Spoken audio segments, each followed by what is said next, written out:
Hello and welcome to week 19 of our midweek devotional videos. Today I wanted to highlight a group that has been very near and dear to my heart. It's the group of women that joined me in a book study and discussion group on Debbie Irving's Waking Up White and Finding Myself in the Story of Race. In light of all of the violence and continued discrimination and racism we've seen against our brothers and sisters of color, it seemed like the appropriate time for our church to look at what it means to be white and how that affects the way that we see and understand the world. So over the past 5 weeks, we've gotten together each Wednesday. This is the first Wednesday we've not been together to talk about what we've been reading and what we've been learning. And I know for me, it's been an incredible learning experience and something that I'm excited for 4 of the women to share with you some of the takeaways they had from that group. So I hope you enjoy, and maybe you'll even consider coming and borrowing my copy of Waking Up White after you hear what these women have to say. Hi, this is Phoebe Lee, and I want to say hello to all my Ashland Place family members and friends who are joining us. Today I want to share with you a book that we've read. Ashland Place offered a book study, and we read the book Waking Up White and Finding Myself in the Story of Race. I joined this group because I was just curious. What in the world could this be?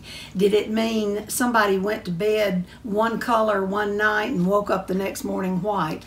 Well, no, that's not it. The author is Debbie Irving, a white woman from up in the Northeast. And it's her story of how she realized that being white, having white skin, automatically brings privilege that we often take for granted. And if I could say the one takeaway for me from this book was exactly that just being white brings privilege to us that we often don't even realize. So we need to wake up and be aware of multicultures, and that not everyone grew up the same, not everyone had the same privileges. Because one shocking revelation in this book is that even the GI Bill was not fairly written. There's discrimination even within that. So the book, like I said, was just a great awakening to me, and I would highly encourage for you to read it. One thing that I was so happy to see in this book is one of my very favorite sayings. She began each chapter with a quote. And in one of the chapters, which was entitled, "Why Didn't I Wake Up Sooner?" she has one of my favorite quotes. "We don't see things as they are. We see them as we are." And that's by Anais Nin. And so we live in our little world, we live in our little white world. Maybe we're not always conscious enough of other races and cultures, so we do need to wake up to that. It's a great book. I highly recommend it. And I look forward to when we can see each other in person. Have a great day. Bye-bye. Well, for me, waking up white was an understanding that I didn't have before of what being white is all about, and the privilege of being white, which I took for granted, which now my eyes have really been opened. And I think really being able to see across the racial line and what life is like on the other side, which I truly did not understand, although I thought perhaps I did not.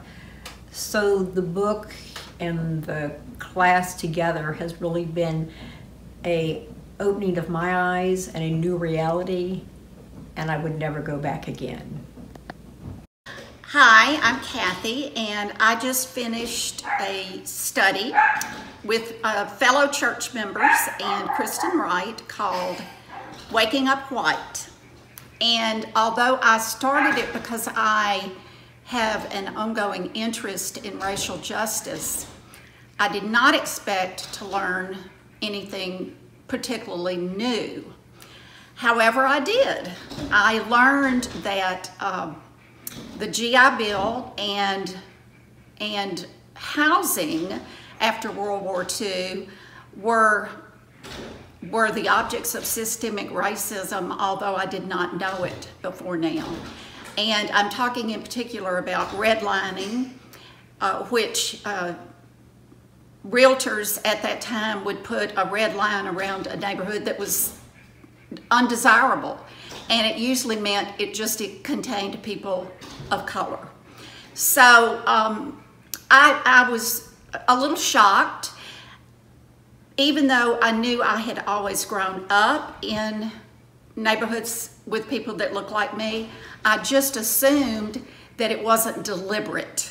I thought it was just because it happened. So I'm glad that we've had the opportunity to read this book, and I think to move on to more social justice issues, I would like to see us, when we're able to go together to the Memorial for Racial Justice in Montgomery that was started by Brian Stevenson. I think we're very fortunate to have this in our state, and it's a moving memorial to the 4,000 plus men, women, and children who were lynched between Reconstruction and 1950s. So I'm glad my church family has done this, and I want to continue. The thing that I've learned about waking up white in 2020 is that there are a lot of things about racism that I didn't know. It's more than just hatred that I grew up understanding. There's a lot more to it, and so I really enjoyed the book study and talking with such interesting people and getting to know their perspectives too. One of the things that I've seen the most on the news is Black Lives Matter, and a lot of people think it means this, that only Black Lives Matter, and I've heard people say, well, all lives matter. And yes, that's true, because this is what they really mean when they say Black Lives Matter.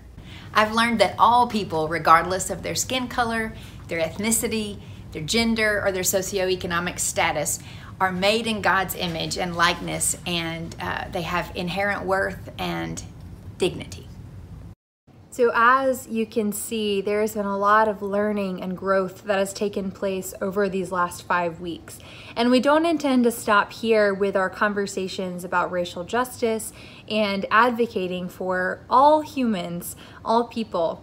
And so be on the lookout for more information about how you can join in on our conversations and learn more about what it means to claim that we are all creatures of the same divine God.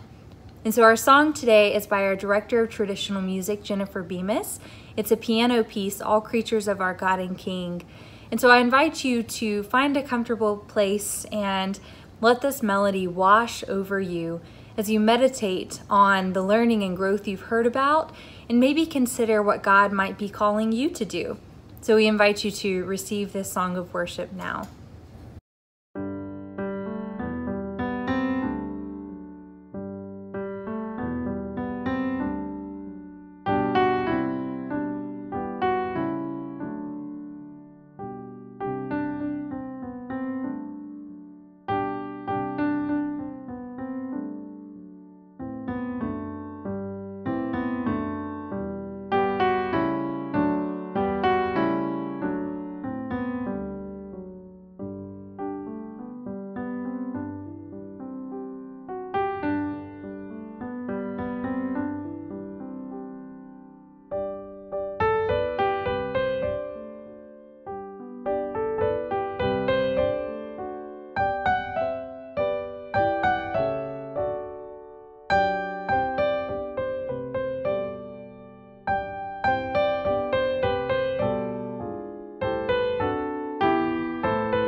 Thank you again for joining us today. We'll see you Sunday.